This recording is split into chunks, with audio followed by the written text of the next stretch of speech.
વિસનગર શહેર પોલીસે ગૌરવપથ અને સવાલા દરવાજા વિસ્તારમાં ટ્રાફિક સમસ્યા હળવી કરવા માટે પોલીસ દ્વારા સરાહનીય ઝુંબેશ ચલાવવામાં આવી હતી, પરંતુ આ કાર્યવાહી શહેરીજનોમાં અનેક પ્રશ્નો ઊભા કરી રહી છે। લોકો સવાલ કરી રહ્યા છે કે શું આ પગલું ખરેખર કાયમી સમાધાન તરફનું છે કે પછી માત્ર દેખાવ પૂરતી કામગીરી છે। ભૂતકાળમાં પણ આવી કામગીરી થયા પછી થોડા જ દિવસોમાં પરિસ્થિતિ ફરીથી સામાન્ય થઈ ગઈ હતી। આ જોતાં પોલીસની કામગીરી પર મોટો સવાલ છે। શહેરના મુખ્ય વિસ્તારોમાં વકરેલી ટ્રાફિક સમસ્યાથી લોકો ત્રસ્ત છે, જેમાં આઈટીઆઈ રેલવે ફાટક પર ઓવરબ્રિજનું કામ ચાલુ હોવાથી તકલીફમાં વધુ વધારો થયો છે।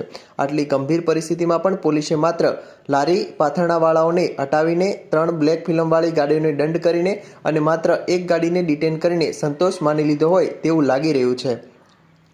આ કાર્યવાહી પોલીસ તંત્રની લાંબા ગાળાની નિષ્ફળતાને છતી કરે છે। અગાઉ પણ દબાણ હટાવ્યા છતાં તે પુનઃસ્થાપિત થઈ જાય છે, જે દર્શાવે છે કે પોલીસ પાસે લાંબા ગાળાની કોઈ નક્કર યોજના નથી। શું પોલીસ માત્ર અઠવાડિયે કે મહિને એકવાર આવી ઝુંબેશ કરીને પોતાની જવાબદારીમાંથી છટકવા માંગે છે? આ ઉપરાંત શહેરમાં આડેધડ પાર્કિંગ અને લારી પાથરણાવાળાઓના દબાણને નિયમિત રીતે નિયંત્રિત કરવામાં પોલીસ તંત્ર સંપૂર્ણપણે નિષ્ફળ ગયું હોય તેવી પણ ચર્ચાઓ જાગી છે। આ હકીકત સાબિત કરે છે કે પોલીસની દખલગીરી માત્ર પ્રસંગોપાત અને સપાટીય હોય છે, જે સમસ્યાના મૂળને સ્પર્શતી નથી।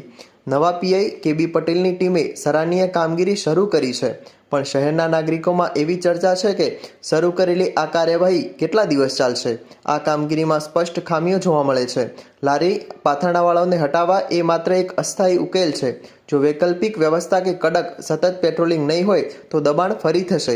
સૌથી મોટી વાત એ છે કે ટ્રાફિક સમસ્યાના મૂળ કારણો જેમ કે અયોગ્ય પાર્કિંગ સુવિધાઓ અને નબળું ટ્રાફિક મેનેજમેન્ટ પર પગલાં લેવાને બદલે માત્ર દંડ અને ડિટેઇનમેન્ટ પર ભાર મૂકવામાં આવ્યો છે, જે ફોકસના અભાવને દર્શાવે છે।